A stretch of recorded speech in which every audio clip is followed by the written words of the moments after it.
Welcome to another episode of I Can Alteryx That with coaches Alex and John. I'm John. Today, we're going to cover Alteryx Weekly Challenge 207, Parsing Video Game Data. Let's get started.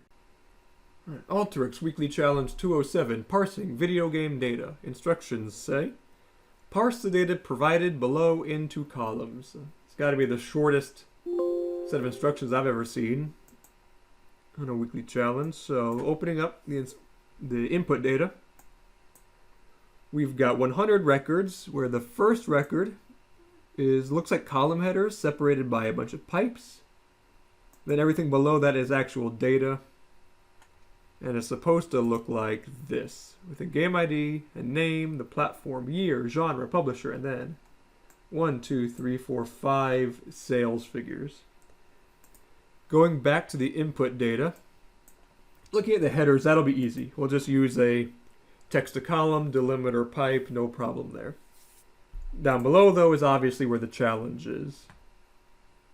And we've got an ID field that looks like it's 1, 2, 3, 4, 5, 6, 7 characters. No space, and then the name of the game starts. Then we have the platform, and then the year. I assume the game was published in parentheses. So we don't know the length of the game.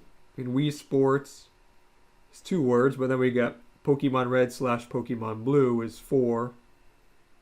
So that's going to be tricky. Then we have the category. It's cat : the publisher is pub : So to begin, let's just go ahead and drop a record ID. That may or may not be helpful. We'll see. And I'm going to split out the header row. So select records, the range is just 1. And then everything else. Select records 2+ will give us all of the data records. Let's just go ahead and work on the headers. So connect the text to column to split video game data, delimiter a pipe. Don't know how many columns we want. I like to keep it dynamic anyway. We'll split to rows. Run it. Okay, so that was easy enough.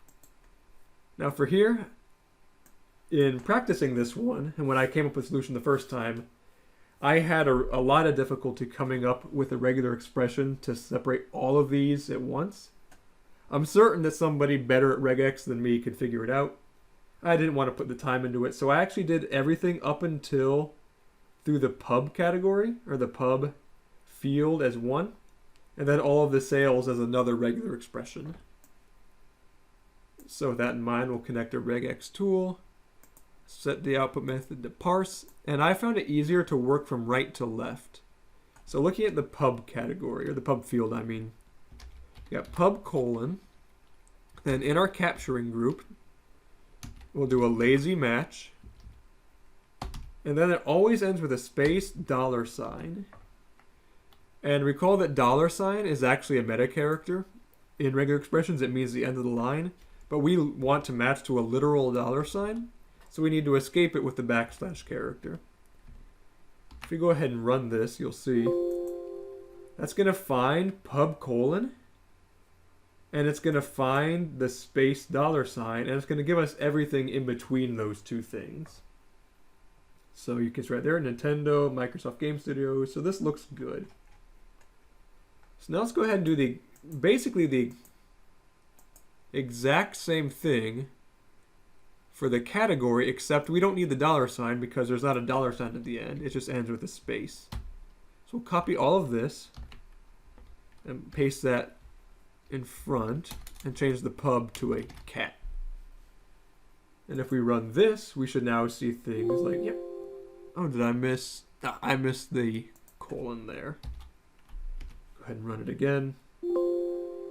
So you see now that's going to give me everything between cat : and a space pub. See, cat : space pub.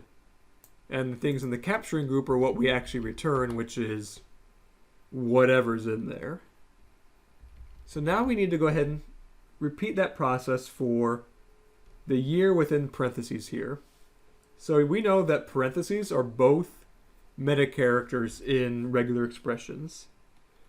So what we want to do is find the parentheses, so / parenthesis, open our capturing group, so open close parenthesis, and it's always a 4-digit year. So if we go \D, squiggly bracket 4, squiggly bracket, that's going to match. Right, there's our capturing group for the 4 digits. Then we need to escape a closing parenthesis. And then there's a space in between the closing parenthesis and the cat. So we'll put a \S in there for a white space character. And hopefully that will, look at that, give us our 4-digit year in between the parentheses. Okay, so the 3 down, now we have to get the platform, the game, and the ID. So continuing on, this is where it gets kind of tricky. So let's just start from the left and then move back to the right for this next bit. We know, so let's open a capturing group, that ID is always 7 digits. So we'll do \D, squiggly brackets, 7. And you can see right here we've got our expression. So if we run this, the reason that messed up is because between those 7 digits and this parenthesis, there's stuff. So we need to account for that stuff. So we'll go ahead and do a lazy match.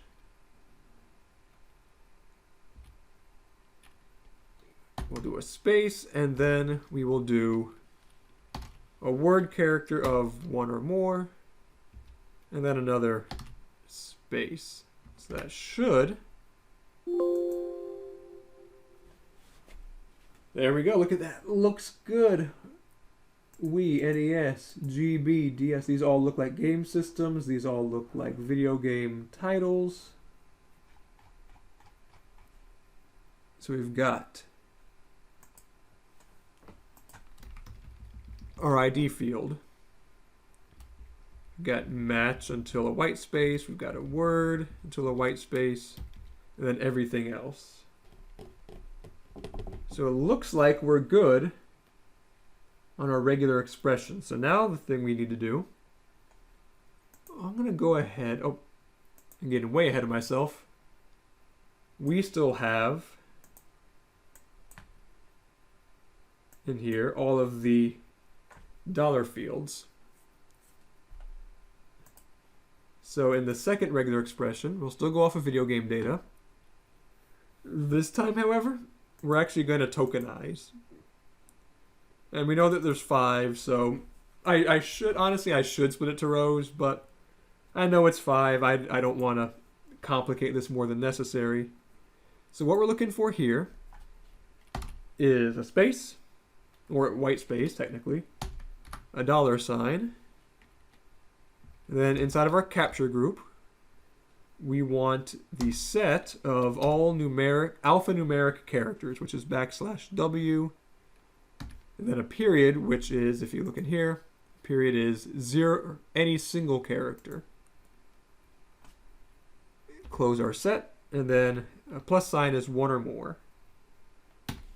So basically this is saying 1 or more of any single character. And if we tokenize on that,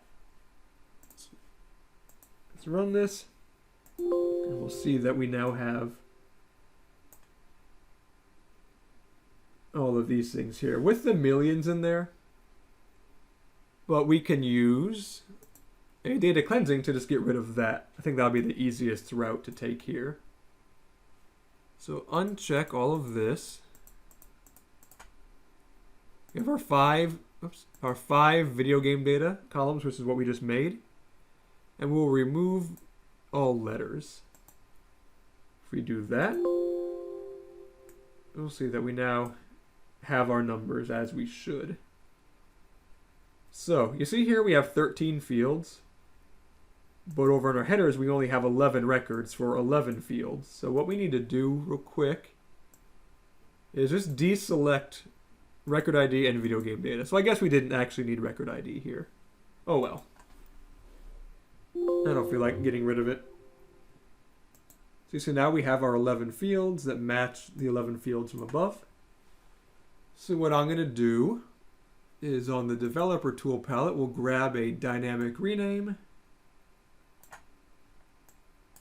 Let's put this down here. I don't like my lines crossing. Rename mode, we're going to take our field names from right input rows. And then we're going to take our new names from video game data.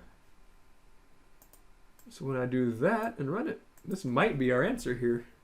And let's just lower that. I don't see any differences between the two. Let's just scroll to some random place. Yeah, I'm happy with this being the right answer. Oh, so other than irregular expressions, this was a really easy challenge. If you include the regular expressions, this is potentially a very, very difficult one, depending on your familiarity with regular expressions. But in any case, there's the solution to Alteryx Weekly Challenge number 207. Thanks for watching. As always, thanks for watching the video. Don't forget to subscribe to the Data Coach channel for more awesome lessons on Alteryx and all things data analytics and visualization. Follow Data Coach on Twitter at AskTessellation and follow me personally at jemery_dataviz. Thanks again.